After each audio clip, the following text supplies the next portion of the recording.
This is the world now, bringing you everything you need to know from around the globe. In the U.S., President Trump's pick for the next head of Federal Reserve, Kevin Warsh, told the Senate Banking Committee on Tuesday that he made absolutely no promises to President Trump about cutting interest rates. Warsh pushed back directly against Trump's own repeated public statements that his Fed nominee will deliver lower rates once confirmed. Kevin Warsh has been picked to replace Federal Reserve Chair Jerome Powell when his term ends on May 15th. He called monetary policy independence essential, but refused to say whether he would cut rates now, whether Trump lost the 2020 election, or whether Trump's tariffs were fueling inflation. He also declined to detail what he plans to do with more than $100 million of personal assets that he has pledged to sell if confirmed.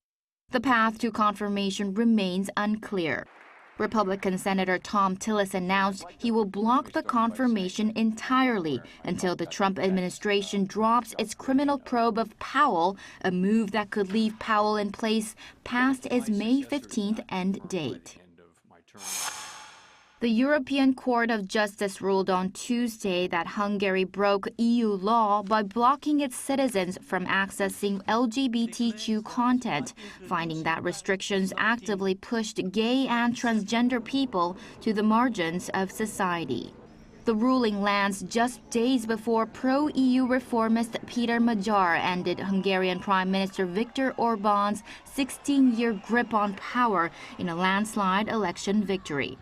Orbán's still caretaker prime minister fired back on social media, vowing never to give up the fight for the soul of Europe.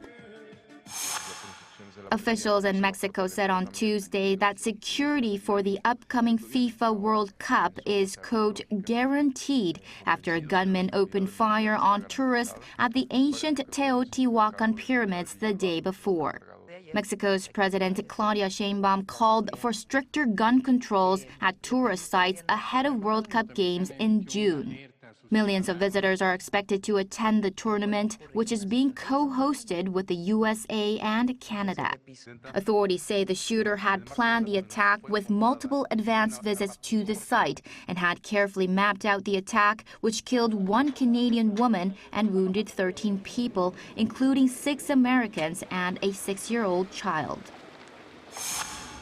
The Iran war is now hitting one of the world's most essential health products. The world's largest condom maker, Malaysia's Carex, announced Tuesday it will raise prices by 20 to 30% as the conflict disrupts the supply of synthetic rubber, packaging materials, and lubricants from the Middle East. The company's CEO said demand has surged 30% this year, while global stockpiles have dropped sharply, with shipments to Europe and the United States now taking nearly twice as long to arrive as before the war. Carex produces over 5 billion condoms annually. Chu Ji-han, ArirangNews.